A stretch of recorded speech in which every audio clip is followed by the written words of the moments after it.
شکریہ کرتا ہوں، شکر گزار ہوں کہ اس نے ہمارے علم میں اضافہ کیا اور ماشاءاللہ بہت اچھا کام کر رہا ہے ون چینل۔ میرا سوال یہ ہے کہ میں اپنے آفس میں بیسمنٹ میں جہاں پہ پارکنگ ہوتی ہے وہاں پہ نماز پڑھتا ہوں، تو مجھے کیا اس کے لیے اجازت لینے کی ضرورت ہے؟ حالانکہ وہاں کے جو فیسلٹیز کے امپلائی ہے وہ مجھے وہاں نماز پڑھتے ہوئے دیکھتے ہیں اور کوئی منع نہیں کرتا، تو کیا پھر بھی مجھے اس کے لیے اجازت کی ضرورت ہے؟ مولانا پلیز اس کا جواب مجھے جلد سے جلد دیجیے۔ اس کوشچن کو جنرلائز کر دیں، ایک مقام پہ جہاں صاحب مکان جانتا ہے کہ نماز کوئی پڑھ رہا، دیکھ رہے ہیں آپ کو نماز پڑھتے ہوئے دیکھ رہے ہیں اور ان کو اعتراض نہیں ہے، تو ایسی جگہ پر اجازت لینے کی ضرورت نہیں ہے، اور یہ سمجھا جائے گا کہ وہ صاحب خانہ یا اس مالک کی اجازت ہے۔ جی البتہ اگر آپ کو یہ معلوم ہے کہ وہ اجازت نہیں دیں گے اور دیکھیں گے تو منع کریں گے، تب وہاں پر اجازت اس صورت میں اجازت لینی ہوگی، ورنہ اگر وہ دیکھ رہے ہیں، اور معمولاً ایسا ہوتا ہے آپ کہیں پر بھی نماز پڑھنے کے لیے کوئی بھی جگہ کے لیے وہ پرمیشن دے دیتا ہے، ناراض نہیں ہوتا ہے۔ خاص طور سے ہمارے ملک ہندوستان میں کسی مقام پہ بھی آپ جائیے عزت سے احترام سے اور آپ کے پسندیدہ جیسی جگہ پر جس طرح سے آپ نماز ادا کرنا چاہتے ہیں وہ آپ کو فراہم کرتے ہیں۔ الحمدللہ، شکر الحمدللہ۔ آگے بڑھتے ہیں۔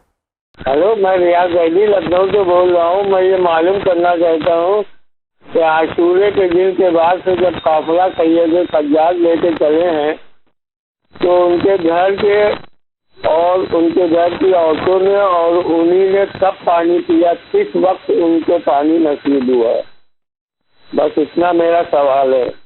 عاشور کے بعد میں تاریخ میں تو بہت سی باتیں ہیں، لیکن ایک مشہور و معروف عالم دین، ان کی ایک مجلس کا اگر آپ کی اجازت آگا، انہوں نے یہ ارشاد فرمایا تھا کہ یقیناً شہداء کربلا بہت پیاسے تھے، لیکن ان کی پیاس اس وقت ختم ہو گئی جب سر تن سے جدا ہو گیا۔ یقیناً جام کوثر مولا نے فراہم کیا ہوگا، انہوں نے نوش فرمایا ہوگا، لیکن جو تاریخیں ملتی ہیں کہ ان جو اسیران کربلا ان کے بارے میں جو بچے ہیں، جو اطفال ہیں، جی جو چھوٹے چھوٹے، تو ان کو کربلا سے جب اسیر کر کے لے جایا گیا 11 محرم 12 محرم 13، یہ دیکھیں ہمارے ہاں کوئی دقیق اور کوئی ایسی مسلم روایت ہو کہ جس میں اہل حرم کو پانی دینے کے سلسلے میں بتاتی ہو اور صراحت کرتی ہو، نہیں پائی جاتی ہے۔ شام غریبہ کے سلسلے میں روایت ہے ضرور، مگر کسی روایت میں ہم نے نہ دیکھا کہ اس میں اہل حرم نے پانی پیا ہو، حتیٰ کہ زندان میں قید خانے میں بھی اہل حرم کو رکھا گیا، وہاں پر بھی جو روایت میں ہے وہ یہ کہ اگر کھانا اور پانی آتا تھا تو اتنی مقدار میں آتا تھا، اتنا کم آتا تھا کہ وہ بچوں کے لیے بھی پورا نہیں ہوتا تھا، تو بڑے اپنے کھانے اور اپنے پینے کا پانی کا حصہ جو ہے وہ دے دیتے تھے۔ تو پانی کے سلسلے میں روایت ہمارے ہاں کوئی ایسی صراحت نہیں کرتی ہے کہ بتایا جا سکے کہ ان کو اس وقت تک پانی پینے کے لیے دیا گیا ہو، اور مگر یہ بہرحال مسلم ہے کہ ان کو آخر تک کربلا میں جب تک رہے ان کو پیاسا رکھا گیا، اور جب کربلا سے اسیر ہو کر کے کوفہ اور شام کے بازاروں میں زندان شام میں رکھا گیا تو وہاں پر بھی ان کو کھانے اور پینے کی پریشانیوں کے ساتھ ساتھ خود وہاں رہنے کے سلسلے میں بھی، اور وہ جو جگہ فراہم کی گئی تھی قید خانہ تھا، وہ بھی تکلیف اور اذیت کا بہت ہی بڑا سبب تھا، جس کی بنا پر اہل حرم کو بڑی تکلیفوں کا سامنا کرنا پڑا ہے۔ اللہ اکبر۔ آگے بڑھتے ہیں۔ میں سنبل سے لفت بول رہی ہوں۔ میرا سوال یہ ہے کہ رمضان شریف میں جو قرآن شریف پڑھا جاتا ہے، کیا اس کو اپنے مردوں کو بخشنا چاہیے یا پڑھ کر ایسے ہی چھوڑ دینا چاہیے؟ خدا حافظ۔ قرآن مجید رمضان المبارک میں خاص طور سے باہر کا ہے موسم قرآن مجید کی، اس کو ایسے پڑھ کے چھوڑ دینا چاہیے اپنے مرحومین کو اور مومنین کو؟ ہم دیکھیں یہ ہمارے اوپر ہے، تلاوت قرآن کرنے کا ثواب ہم کو، اگر ہم خود چاہتے ہیں تو ہم قرآن کریم کی تلاوت کریں گے، ہم کو اس کا ثواب ملے گا۔ ہم خود کسی کو یہ ثواب پہنچانا چاہتے ہیں، ایصال ثواب کرنا چاہتے ہیں، تو اس وقت آپ کو کسی مرحوم کے بارگاہ میں ایصال کرنا ہوگا اور ان کا نام لینا ہوگا اس وقت، یا نیت کرنا ہوگا کہ میں فلاں کی نیابت میں فلاں کی طرف سے قرآن کی تلاوت کر رہا ہوں، یہ ثواب پھر اس کو جائے گا، آپ کی نیت کے اوپر آیا، آپ کو بھی ملے گا، اس کو بھی ملے گا، ثواب کو ملے گا، دونوں کو ملے گا۔ یہ دونوں کر سکتے ہیں جو بھی آپ کرنا چاہیں۔ بہت بہت شکریہ، آگے بڑھتے ہیں۔ ڈسٹرکٹ مظفر نگر، قصبہ جام سر، اعجاز اصغر۔ مجھے پوچھنا ہے کہ مسجد میں نماز پڑھتے میں گھڑی گھڑی یہاں آنے کا شک رہتا ہے، نماز پڑھنے میں گھڑی گھڑی شک رہتا ہے لیکن آتا نہیں، تو اس میں کیا کریں؟ نماز کی حالت میں اگر شک ہو جائے، جیسے سب سے پہلے تو شک یہ دیکھا جائے گا کس چیز کے بارے میں۔ ہم کو جو حکم ملا ہے وہ یہ کہ نماز میں جب شک ہو جائے تو سب سے پہلے اپنے آپ کو روک کر کے غور کرنا چاہیے کہ ہمارا شک کدھر جا سکتا ہے اور کدھر اطمینان ہے، اور جدھر آپ کا گمان اور اطمینان جائے اس کے اوپر عمل کیجئے، شک کو چھوڑ دیجئے۔ لہٰذا اگر بہت زیادہ شک کرتے ہیں تو یہ بھی کہا گیا ہے کہ آپ اپنے شک کی پرواہ بھی نہ کیجئے اور اپنی نماز جاری رکھیے، مگر یہ کہ یقین ہو جائے کہ ہم نے 4 کے بجائے 3 رکعت پڑھی ہے، اس وقت پھر آپ کو 3 پر ختم کر دیا، اسی وقت یاد آ گیا تو آپ کو کھڑے ہو کر کے فوراً 4تھی رکعت کو مکمل کرنا ہے تاکہ 4 رکعت ہو جائے آپ کی۔ شکریہ۔ اگلا سوال۔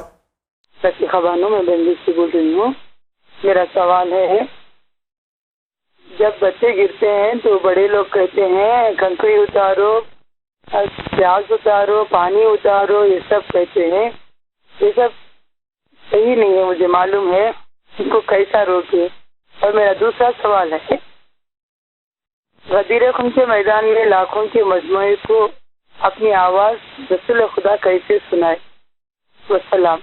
یہ پہلا سوال تو ہماری بہن کا نظر کے سلسلے میں، بچہ گر جائے یا نظر لگ جائے تو پانی اتارو، پیاز اتارو، چھلکا اتارو، نہیں یہ سب چیزیں سب خرافات وہمیات ہیں، خرافات ہے، اور اس سے کوئی حقیقت نہیں، کچھ نہیں۔ دوسرا سوال ہماری بہن کا جو ہے وہ غدیر خم کے سلسلے میں ہے کہ بہن کو تعجب ہے کہ 1,20,000 کے مجمع میں سرکار ختم مرتبت صلی اللہ علیہ وآلہ وسلم کی آواز تمام صحابہ تک کیسے پہنچی؟ دیکھیں اس میں کئی باتیں ہیں۔ پہلی بات تو یہ کہ پیغمبر اسلام صلی اللہ علیہ وآلہ وسلم بلندی پر کھڑے ہو کر کے آپ کے لیے باقاعدہ ممبر جو ہے وہ بنایا گیا، اور اصحاب کے سامنے کھڑے ہو کر کے جب آپ نے خطبہ دیا، اس وقت کی آواز اور اس وقت کی آواز میں فرق ہے۔ اس وقت آواز جو ہے وہ بلندی سے اور دور تک پہنچتی تھی۔ دوسرا طریقہ اختیار یہ کیا جاتا تھا کہ وہاں پر کچھ ایسے بھی ذرائع تھے، جیسے آج ہماری آواز کہیں دوسری جگہ اور دور تک پہنچنے کے لیے وسائل فراہم ہوئے، تو اس زمانے میں بھی اس زمانے کے اعتبار سے چیزیں استعمال کی جاتی تھی۔ افراد کھڑے کیے جاتے تھے کہ جو آواز کو سن کر کے دوسرے تک منتقل کرتے تھے، اور وہ دوسرے تیسرے تک منتقل کرتے تھے، وہ اس طرح سے باتیں جو ہے وہ پہنچتی تھی۔ اور خود رسول اللہ صلی اللہ علیہ وسلم کی آواز میں خود اتنا اثر کہ آپ کی آواز جو ہے وہ تمام صحابہ کرام کے کانوں تک پہنچتی تھی، اور یہ اس لیے بھی کہہ سکتے ہیں کہ اللہ تعالیٰ جو اس پیغام کے پہنچانے کا اتنا اہتمام کر سکتا ہے، اور رسول اللہ صلی اللہ علیہ وآلہ وسلم کی 23 سالہ تبلیغی زندگی کو بغیر اس پیغام کے سنائے ہوئے بالکل بیکار کر سکتا ہے، تو کیا وہ خدا اتنا اہتمام نہیں کر سکتا کہ رسول اللہ کی آواز میں اتنا اثر پیدا کر دے کہ وہ جتنے بھی وہاں پر سننے والے ہیں وہ سب کے کانوں تک پہنچ جائے؟ قادر مطلق ہے وہ، قادر مطلق ہے اللہ بے شک۔ اور یہ تاریخ سے ثابت ہے، تمام اہل سنت اور تمام اہل تشیع کی کتابیں بھری پڑی ہیں کہ سب نے یہ آواز سنی، تواتر کے ساتھ سب نے سنا، جا کے بیان کیا لوگوں نے، اور اسی تواتر و بیان کرنے کا نتیجہ کہ آج شیعہ سنی تمام کتابوں میں یہ واقعہ درج بھی ہے۔ شکریہ، آگے بڑھتے ہیں۔ ہم الہ آباد شہر سے بول رہے ہیں، اور ہمارا کوشچن یہ ہے کہ جو ہم لوگ سر میں ڈائی لگاتے ہیں، جو کلر آتا ہے، کیا ہم اسے لگا کر نماز پڑھ سکتے ہیں؟ وضو ہے اس پر؟ یہ سوال بھی کئی بار آ چکا ہے کہ ہیئر کلر جو لگاتے ہیں ہم، جو معمولاً کلر لگایا جاتا ہے، اس میں کوئی حرج نہیں ہے، اور اس کو لگا کے دھلنے کے بعد جو ہے وہ نماز پڑھ سکتے ہیں، غسل بھی ہو سکتا ہے، پانی پہنچنے میں کوئی رکاوٹ نہیں ہے، صحیح ہے۔ شکریہ، آگے بڑھتے ہیں۔ ہلو، السلام علیکم۔ میرا سوال یہ ہے کہ کیا گھر میں زری رکھنا جائز ہے؟ میں نے ایک زری رکھا ہے، اور میں سنی ہوں، اور زری رکھنا جائز ہے؟ نماز گٹکے پہ پڑھنا جو چیز ہے اس سے ہی جائز ہے یا ایسے بھی ہم پڑھ سکتے ہیں فرض سے؟ السلام علیکم۔ یہ ہمارے بھائی برادران اہل سنت سے ہیں جی، اور یہ ذریعہ مبارک رکھتے ہیں امام حسین علیہ السلام۔ بہت اچھی بات ہے، بہت اچھی بات ہے۔ ذریعہ معصومین میں کسی بھی معصوم کے روزے کے ذریعے اپنے گھر میں رکھیں، برکت ہوگی، اللہ خوش ہوگا، اس کا احترام کریں، مگر اسی کے ساتھ ساتھ خود معصوم کے ارشادات اور ان کے راستے پر ہم کو بھی چلنا چاہیے اور عمل کرنا چاہیے۔ شکریہ۔ دوسرا سوال نماز کے سلسلے میں تھا کہ وہ فرش پر پڑھتے ہیں، جی کوئی چیز رکھے تو دیکھیں جگہ پاک ہونی چاہیے، اور اگر پیشانی کسی پاک و پاکیزہ جگہ پر رکھی جائے، خاص طور سے مٹی کے اوپر خاک شفا امام حسین علیہ السلام کی قبر مبارک کی خاک اگر ملی ہوئی ہو، تربت امام حسین، اس کے اوپر اگر سجدہ کرتے ہیں تو ثواب بڑھ جاتا ہے، اور اس سے پاکیزہ زمین کوئی زمین دنیا کی نہیں ہے۔ بہت بہت شکریہ۔ آپ کیا کہنا چاہتے ہیں؟ نمستے گرو جی، جوتی کی ممی بول رہی ہوں، میری جوتی کی سہیلی ہے۔ گرو جی بڑی سنسکاری پریوار ہے، ممی پاپا ختم ہو گئے، ہار گئے دعا کرتے کرتے، وواہ کے یوگ نہیں بن پا رہے ہیں، دعا کر دیں آپ لوگ، اس کا وواہ ہو جاتی ہے سورت سے۔ بہت سنسکاری پریوار ہے، بہت سنسکاری پریوار ہے۔ میری جوتی کی شادی کے بہت سال ہو گئے، ابھی تک اس کی نہیں ہوئی۔ گرو جی دعا کریں، اکیلی رہتی ہے۔ یہ ہماری بہن ہندو مذہب سے تعلق رکھتی ہیں اور بچی کی جو بہت سنسکاری ہے اس کی شادی کے سلسلے میں دعا کی طالب ہے۔ دیکھیے یہ ماہ رمضان ہے، بہت ہی یہ برکت کا مہینہ ہے۔ اللہ تعالیٰ نے تمام انسانوں کے لیے، خاص طور سے مسلمانوں کے لیے قرار دیا ہے۔ اس میں جو ہے وہ دعا کریں اللہ سے، خاص طور سے اس رمضان کے مہینے میں شبہ قدر آنے والی ہے، جو 21ویں اور 19ویں، 21ویں اور 23ویں شب قدر ہے۔ اس میں دعا مانگیں اور کچھ نذر کر لیں کہ اگر یہ میری مراد پوری ہو گئی تو میں اللہ تعالیٰ کی خوشنودی کے لیے کوئی ایسا عمل کروں جس سے اللہ خوش ہوگا، تو یقیناً حاجت پوری ہوگی۔ یہ کام کریں انشاءاللہ۔ آپ کیا کہنا چاہتے ہیں؟ میرا یہ سوال ہے کہ کیا محرم شریف میں ہرے کرتے پہن سکتے ہیں یا کالے پہن سکتے ہیں؟ ویسے تو ہم ہرے یوز کرتے ہیں، میں سنی مسلک سے ہوں، ویسے تو ہم ہرے یوز کر سکتے ہیں، کیا بلیک کرتا پہن سکتے ہیں؟ بس یہی سوال ہے۔ السلام علیکم۔ یہ بھائی بھی ہمارے برادران اہل سنت سے ہمارے بھائی ہیں، اور ان کا سوال یہ ہے کہ محرم میں ہرا لباس یا کالا لباس کون سا زیب کرتا ہے؟ دیکھیں آپ ہرا لباس پہنتے ہیں، کوئی حرج نہیں ہے۔ محرم اصل میں یہ غم کا مہینہ ہے، اور اہل بیت علیہ السلام سے محبت کے اظہار کا مہینہ ہے کہ ان کے اوپر اتنی مصیبت پڑی، اور امام حسین اور ان کے چاہنے والوں کو بڑی بے دردی سے کربلا میں شہید کر دیا گیا۔ ان کی شہادت مناتے ہیں، تو چونکہ سیاہ لباس ایک سوگ کی نشانی ہے اور غم کی نشانی، اس لیے جلوس میں، مجلس میں، محرم کے دنوں میں ہمارے لیے کہا بھی گیا ہے کہ پہننا چاہیے۔ اگر آپ بھی پہنیں گے تو بہتر ہے اور اچھا ہوگا، لیکن اگر نہیں پہنیں گے، آپ ہرا پہنتے ہیں وہ بھی صحیح ہے۔ اصل یہ ہے کہ امام حسین کے غم میں شریک ہونا ہے، ان کے غم میں شریک ہوں، ان کے بتائے ہوئے راستے پر عمل کریں، ہم سب کا فریضہ ہے۔ یہ ہمارا مقصد ہے، اور عزاداری کا مقصد بھی یہی ہوتا ہے۔ بے شک جی۔ آئیے دیکھتے ہیں اگلا سوال کس شہر سے۔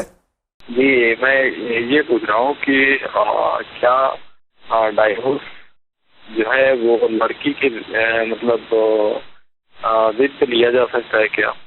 اگر مان لیجیے لڑکا باشعور ہے اور یہ کیا بولتے ہیں کسی امپورٹینس کی شکایت نہیں ہے، عاقل ہے، سب کچھ ہے، اس کے باوجود اگر لڑکی پہ ہے کہ نہیں پہ مجھے ڈائیورس چاہیے، تو کیا اس بنا پہ ڈائیورس ہو سکتا ہے؟ اور ڈائیورس کی شرط کیا ہے؟ یہ صرف عالم دین اس کو لکھ کے دے دیں گے جو سیگا پڑھا جاتا ہے، تو بنا سیگا کی شرط کیا سیگا پڑھا جائے آواز سے، یا پھر صرف لکھ کے دے دیا جائے تو وہ مانا جاتا ہے؟ بس یہ میرا سوال ہے۔ السلام علیکم۔ طلاق کا جو ہمارے یہاں جو طریقہ ہے شریعت میں از روئے قرآن کیا ہے؟ دیکھیں اس کا مسئلہ یہ ہے کہ کیا لڑکی طلاق لے سکتی ہے، یعنی اگر لڑکا عاقل ہے، سب سمجھدار ہے، ٹھیک ٹھاک ہے، اور وہ رکھنے کے لیے تیار ہے، یعنی کہنے کا مطلب، تو کیا اس کے بعد بھی لڑکی کو حق ہے کہ طلاق لے لے؟ صورت ہے، اور طلاق ہو تو کیسے ہو؟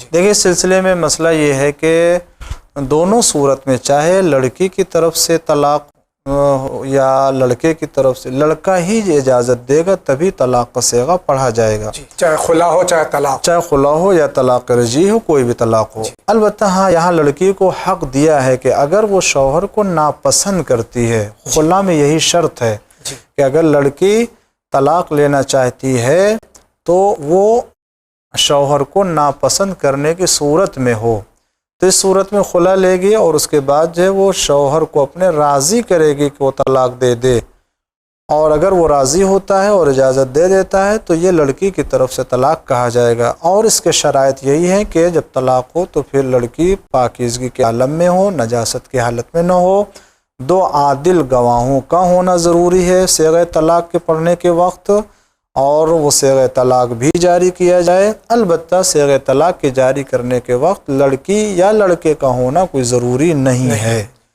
اور یہ صورت ہے طلاق کی۔ لیکن یہ کہ وہ کسی نے لکھ کے دے دیا کہ طلاق ہو گیا تو بہرحال طلاق کی صورت میں یہ معلوم ہونا چاہیے کہ کون کس نے پڑھا ہے، گواہ کون ہے، کن شرائط کے ساتھ، جو شرط ہے طلاق پڑھنے کے آگئے وہ شرط ہے یا نہیں ہے، ان کا ہونا ضروری ہے۔ شکریہ۔ اگلا سائل کا سوال دیکھ۔ میرا سوال یہ ہے کہ برائے مہربانی بتانے کی زحمت فرمائیں کہ میں نے قلب جواد صاحب نقمی علی اللہ مقامات کے منہ سے جمعے کے خطبے میں یہ لفظ سنے ہیں کہ قرآن میں 32 جگہیں قوم الصلاۃ وطاؤ زکوٰۃ کا لفظ آیا ہے، پھر بھی ہماری قوم میں بالخصوص شیعہ مسلک میں زکوٰۃ پر زور کیوں نہیں دیا جاتا ہے، جبکہ میں نے حدیثوں میں یہ بھی سنا ہے کہ مولا کائنات مشکل کشا علی سے اللہ نے دوران نماز رکوع کی حالت میں زکوٰۃ دلوا دی۔ زکوٰۃ اس سوال کا کئی بار جواب دیا جا چکا ہے، چونکہ ہماری زبان عربی نہیں ہے، قرآن مجید میں زکوٰۃ جو ہے ہم اس کو اپنی اردو زبان دیکھیں اس سلسلے میں یہ کہا جائے کہ آپ توضیح المسائل دیکھیے، وہاں پر زکوٰۃ کا بھی ذکر ہے، خمس کا بھی ذکر ہے، فطرے کا بھی ذکر ہے۔ خمس مخصوص چیزوں کے لیے، یعنی عام طور سے جو ہے وہ انسان کے خرچ سے بچنے کے بعد سال میں ایک مرتبہ۔ زکوٰۃ کا ذکر ہے جو وہ زکوٰۃ جو ہے عام طور سے معنی جو صدقہ کے ہوتے ہیں زکوٰۃ کے، اسی لیے فطرہ نکالنے کو بھی زکوٰۃ فطرہ کہتے ہیں، وہ ایک طرح کا صدقہ ہوتا ہے جو نکالا جاتا ہے۔ اور اسی طریقے سے جو واجب ہے ان میں سے ایک زکوٰۃ وہ کہ جو مخصوص چیزوں میں ہے زکوٰۃ، جیسے غلہ ہے، گیہوں ہے، اور جو ہے کشمش ہے۔ پھر جانوروں اور حیوانوں کے لیے ہے کہ اونٹ ہے، گائے ہے، بکری ہے، بھینس، ان سب تمام چیزوں کو، مگر ان کے نصاب سونا چاندی ہے، جو گیہوں، ان سب چیزوں کے لیے کہ مخصوص نصاب تک پہنچ جائے تو زکوٰۃ واجب ہے، اس لیے اس کے اوپر زکوٰۃ کا اطلاق ہوتا ہے۔ لیکن یہ کہ آپ گھر بیٹھے بیٹھے زکوٰۃ دے دیجئے تو ہمارے ہاں وہ زکوٰۃ نہیں ہے، وہ صدقے کے نام میں ہے کہ جو ہمارے ہاں دیا جاتا ہے صدقہ عام طور سے، یا فطرہ جب واجب ہوگا تو اس کو بھی زکوٰۃ فطرہ کے عنوان سے دیا جاتا ہے۔ اسی طریقے سے خمس کا عنوان آتا ہے تو خمس ادا کیا جاتا ہے۔ یہ سب ساری چیزیں جو اپنے مورد میں عنوان مخصوص میں آتا ہے، لہٰذا ایسا نہیں ہے کہ کوئی متوجہ نہیں ہے یا کوئی نہیں نکالتا ہے، نہیں، زکوٰۃ نصاب تک پہنچتا ہے اس پر نصاب تک پہنچتا ہے، ان سے چیزوں کے اوپر ہے، مخصوص چیزوں کے اوپر زکوٰۃ نکالتا ہے، اور جن کے اوپر نہیں ہے زکوٰۃ ان کے اوپر زکوٰۃ نہیں دی جائے گی، خمس ہے اس کے اوپر خمس نکالا جائے۔ اگلے سائل کیا کہنا چاہتے ہیں؟ جی السلام علیکم، میں کارگل سے بول رہا ہوں، بٹالک سے۔ تو یہاں لوگ بول رہے کہ پیکنگ کا مچھی کے ڈبے نہیں کھا سکتے ہیں، تو اس کے بارے میں ہم تھوڑا جانکاری چاہتے ہیں آپ سے۔ یہ سوال بھی کئی بار آ چکا ہے، جو پیک ڈبوں میں مچھلیاں آتی ہیں اس کا کھانا جائز ہے یا حرام؟ دیکھیں جائز اور حرام کا فیصلہ اس وقت کر سکتے ہیں جب آپ کو علم ہو کہ یہ مچھلی وہی ہے جو ہمارے لیے کھانا جائز ہوتا ہے، مثلا چھلکے والی مچھلی ہے، لیکن اگر آپ کو یقین ہے اور معلوم ہے کہ یہ وہ مچھلی نہیں ہے جو کھائی جاتی ہے تو آپ کے لیے اس کا استعمال کرنا لکھا رہتا ہے کہ یہ مچھلی کون سی ہے، اور آج کل تقریباً ہر ڈبے کے اوپر جو مچھلی ہے اس میں وہ، اگر البتہ آپ کو یقین اگر نہیں ہے اس بات کے اوپر تو آپ کو پرہیز کرنا چاہیے، چاہے جو بھی مچھلی لکھی ہوئی ہو۔ اصل میں مسئلہ یہی ہے کہ آپ کو یہ معلوم ہونا چاہیے کہ جو مچھلی ہے وہ جائز مچھلی ہے یا ناجائز ہے، اگر جائز ہے تو کھا سکتے ہیں، نہیں ہے تو نہیں کھا سکتے۔ بہت بہت شکریہ، آگے بڑھتے ہیں۔ میں مدراس سے ٹاؤن ایک سے بات کر رہا ہوں، میرا نام میر علی بابو۔ میرا سوال یہ ہے کہ مولانا، نماز عورت ہاتھ باندھ کے نماز پڑھنا ہے یا ہاتھ کھلا رکھ کے نماز پڑھنا ہے؟ اس کا میں جواب کرنا چاہتا ہوں. السلام علیکم. اس کا جواب بھی کئی بار دیا جا چکا ہے کہ خواتین کے لیے مذہب اہل بیت میں ہاتھ باندھنا، عورت ہو یا مرد ہو، کسی کو بھی ہاتھ باندھ کے نماز پڑھنے کا فقہ جعفری میں حکم نہیں ہے. جی البتہ جو عورت کے نماز پڑھنے کا طریقہ بتایا گیا مردوں سے مختلف ہے. مستحبات میں وہ آتا ہے کہ ان کا دونوں ہاتھ سینے کے اوپر ہوگا اور کھلا ہوا ہوگا. ہاتھ باندھنا نہیں ہے. لہٰذا یہ معلوم ہونا چاہیے نہ مردوں کو نہ عورتوں کو حکم نہیں ہے ہاتھ باندھ کے نماز پڑھ. آگے بڑھتے ہیں. السلام علیکم. میں ادھر سری نگر سے بول رہا ہوں. آگے عرض یہ ہے کہ میری عمر 74 سال سے آگے ہے. میں نے آج تک قرآن کبھی پڑھا ہی نہیں. اگر پڑھتا ہوں تو مشکل سے وہ بھی آتا ہے. اگر میں اردو میں اس کا ترجمہ پڑھ لوں کیا وہ ہو سکتا ہے؟ جواب دیجیے مہربانی کر کے. والسلام. ہمارے بھائی اردو جانتے ہیں، عربی نہیں جانتے ہیں، قرآن بہت مشکل ان کے لیے، تو اردو میں پڑھ سکتے ہیں اور غور کریں، فکر کریں، اللہ ثواب دے گا اس کو. اگر اس ماہ مبارک میں پورا قرآن ختم کرنے کے بجائے اگر ہم کوشش کریں کہ قرآن پڑھنا نہیں جانتے تو ہم سیکھنے کی کوشش کریں اگر اس میں تو اس میں ثواب ہے؟ اس میں صورتحال جو ہمارے یہاں ہے ماہ رمضان میں ختم قرآن کی وہ یہی ہے تقریباً. جی افسوس کے ساتھ یہ بات کہنا پڑتی ہے کہ ہماری ساری توجہ قرآن ختم کرنے کے اوپر ہوتی ہے. ایک نہیں، قرآن 10 قرآن 5 ایک نہیں بلکہ کئی قرآن ختم کرنے کی کوشش ہوتی ہے اور لوگ کرتے بھی ہیں، توفیق ہوتی ہے، ختم بھی کرتے ہیں، اس کا ثواب بھی ملتا ہونا بھی چاہیے. جی لیکن جو ایک مقصد ہے قرآن کی تلاوت کرنے کی تاکید کرنے کا وہ یہ کہ جب قرآن پڑھیں تو غور کریں، فکر کریں، تدبر کریں اور کس چیز کا حکم دیا جا رہا ہے تاکہ تلاوت کے ساتھ ساتھ ہماری زندگی میں کچھ تو بدلاؤ آئے. جی کوئی معلومات میں اضافہ ہوگا تو ہم قرآن نور ہے، ہدایت ہے. بے شک. تو اگر ہم اسے پڑھتے رہیں کچھ بھی ہدایت نہ ملے، کچھ بھی نور حاصل نہ ہو تو پھر اس کا عملی فائدہ کیا ہوگا؟ اللہ تعالیٰ تلاوت قرآن کا ثواب دے گا، یقیناً دے گا، مگر کیوں نہ ماہ رمضان میں ان تمام برکتوں کے ساتھ ساتھ اس کے مفاہیم اور تفسیر وغیرہ کی طرف بھی توجہ کریں، سمجھ کے اور عمل کرنے کی پھر کوشش کریں انشاءاللہ. آگے بڑھتے ہیں. سید شاکر علی بھوپال سے. میرا سوال یہ ہے کہ میں نے اپنے دوست کو 1 لاکھ روپے دیا تھا 1 سال پہلے، وہ ابھی واپس نہیں کر پائے ہیں، تو کیا مجھے اس پیسے پہ ابھی اس بار زکوٰۃ دینا پڑے گی؟ اور دوسرا سوال یہ ہے کہ بیوی کے انتقال کے بعد شوہر کتنے دن کے بعد دوسری شادی کر سکتا ہے؟ شکریہ. یہ کسی کو قرض دیا انہوں نے. دیکھیں اس کے سلسلے میں یہ کہ خمس ہے، اگر آپ خمس کے عادی ہیں تو جب خمس کا حساب کریں تو آپ اس پیسے کو حساب کر لیجئے، جب آپ کو ملے گا تو پھر آپ کو اس میں خمس نکالنا نہیں پڑے گا. لیکن اگر خمس نکالتے وقت اس کا حساب نہیں کرتے ہیں تو جب وہ واپس کرے تو اس وقت آپ حساب کر لیجئے گا، لیکن اس میں خمس نکالا جائے گا. اور دوسرا مسئلہ شادی کے سلسلے میں کہ اس میں دیکھیں اس میں حالات کے اوپر ہے کہ بہرحال وہ کسی کا بھی یہ دل نہیں کہتا ہے کہ بیوی کا انتقال ہوا دوسرے دن یا 7واں نہیں ہوا اور 10واں نہیں ہوا، 3-4 دن گزرنے کے بعد کوئی ایسا میں نہیں سمجھتا ہوں کہ وہ فوراً شادی کر لے گا. لہٰذا یہ جو تاخیر کی جاتی ہے وہ صرف علاقائی اور محلی اعتبار سے جو ہے، ورنہ شریعت کی نگاہ میں ایسی کوئی قید نہیں ہے کہ مرد کے لیے کہ کیونکہ اس کی زندگی میں جب جائز تھا تو اس کے مرنے کے بعد بھی جس وقت بھی عقد کرنا چاہے کر سکتے ہیں. اور خدا نخواستہ اگر حرام میں پڑھنے کا وہ الگ مسئلہ ہے کہ پھر اس کو تو فوراً کرنا چاہیے، انسان کو جو ہے وہ پھر توجہ ادھر کرنا چاہیے. بہت بہت شکریہ. آگے بڑھتے ہیں. جی السلام علیکم، میرا نام یاسمین ہے، میں امبرناتھ سے ہوں. یہ میرا ایک کوشچن ہے کہ جو لڑکی دیکھنے کا رواج ہے یہ صحیح ہے کیا؟ جو ابھی دیکھتے ہیں فوٹو وغیرہ مانگتے ہیں اور پھر بعد میں نہیں بول دیتے وغیرہ وغیرہ، پھر بار بار وہی رواج ہوتے رہتا ہے، تو وہ صحیح ہے کہ غلط ہے؟ اور میرا دوسرا کوشچن یہ ہے اگر اپن نے روزے کی حالت میں سو گئے اور پھر اس کے بعد میں اگر اپن نے کو ہوشیاری نہیں آئی تو کیا اپنا روزہ ہوتا ہے یا نہیں ہوتا ہے؟ دوسرا سوال پہلے لے لیتے ہیں کہ روزے میں اگر سو گئے اور سونا ثواب ہے روزے میں جی، اور آنکھ مغرب تک نہیں کھلی تو روزہ صحیح رہے گا؟ روزہ صحیح رہے گا جی. روزہ آپ کو صحیح وقت پہ کھل جاتا ہے، روزہ کھل جائے گا، افطار کرے یا نہ کرے، مغرب کی اذان ہوئی روزہ آپ کا ختم ہو قبول ہے. جی یہ پہلا سوال جو ہے ان کا یہ ہے کہ اگر ہمارے دستور بن گیا ہے کہ کچھ لوگوں کا کہ وہ فوٹو دیکھتے رہتے لڑکیوں کی اور پھر منع کر دیتے ہیں. جی دیکھیں اس سلسلے میں جو شرعی حکم وہ یہ ہے کہ شادی کرنے کی نیت سے اگر کوئی لڑکی کو دیکھتا ہے اور دیکھنا چاہتا ہے تو چاہے فوٹو ہو یا خود لڑکی کو دیکھنا چاہتا ہے تو اجازت دی گئی ہے جی. شادی کی غرض سے. جی. یوں اگر اس کا شادی کرنے کا ارادہ نہیں ہے تو پھر کسی طریقے سے نامحرم کو دیکھنا یا نامحرم سے ملنا صحیح نہیں ہوگا. البتہ یہ اجازت ہے لیکن شادی کے غرض سے. جی بہت بہت شکریہ. آگے بڑھتے ہیں. ہلو مولانا صاحب السلام علیکم. میں یو پی قنوج سے عصمت فاطمہ. آپ کا چینل بہت اچھا ون چینل ہے جس سے بہت سے لوگ بہت کچھ سیکھ رہے ہیں.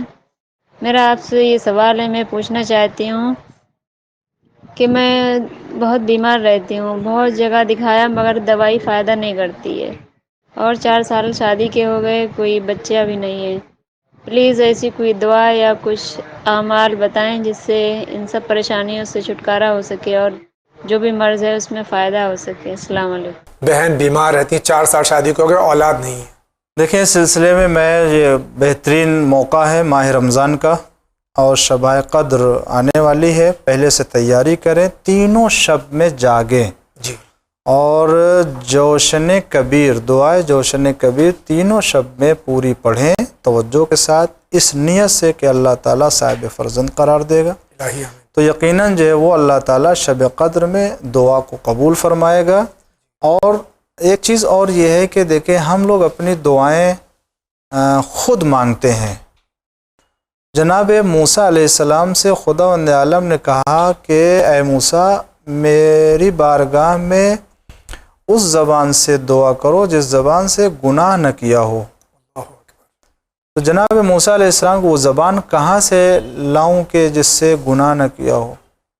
تو خداوند عالم نے فرمایا کہ اے موسیٰ تم اپنی دعا دوسروں کی زبان سے کراؤ کہ تم نے دوسرے کی زبان سے گناہ نہیں کیا ہے. تم اپنی دعا دوسروں کے ذریعے سے کرو. کہ حضرت موسیٰ جناب موسیٰ علیہ السلام, جبکہ موسیٰ علیہ السلام معصوم ہے, ہمارے لیے تصور نہیں. جی.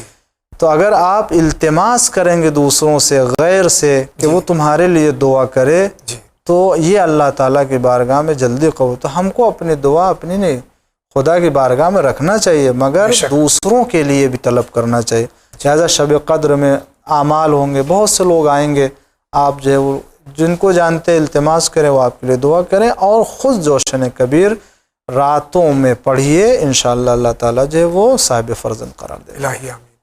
اسی کے ساتھ ناظرین کرام ہم جا رہے ہیں بہت ہی مختصر سے بریک پہ, لیکن آپ کہیں نہیں جائیے, ابھی حاضر ہوتے ہیں اور واٹس ایپ پہ جو سوالات آپ کے ہیں ٹیکسٹ میسیجز وہ آپ کی خدمت میں پیش کرتے ہیں.